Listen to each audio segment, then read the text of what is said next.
Ang mabuting balita ng Panginoon ayon kay San Mateo, chapter 13, verse 47 to 53. Noong panahong iyon, sinabi ni Jesus sa mga tao, ang paghahari ng Diyos ay katulad din ng isang malaking lambat na inihagis sa dagat at nakahuli ng sari-saring isda.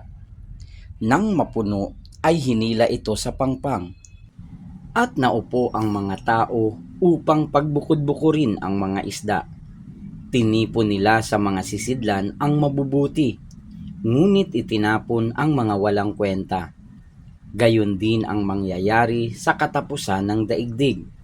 Darating ang mga anghel at ihihiwalay ang mga makasalanan sa mga banal at ihahagis ang mga makasalanan sa maningas na pugon. Dooy mananangis sila at magngangalit ang kanilang ngipin. Nauunawaan na ba ninyo ang lahat ng ito? Tanong ni Jesus. Opo, sagot nila.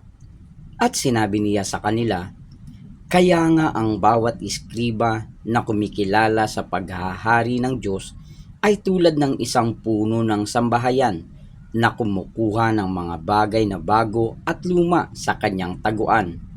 Nang masabi na ni Jesus ang mga talinghagang ito, siya'y umalis doon. Ang mabuting balita ng Panginoon. Pinupuri ka namin, Panginoong Hesukristo.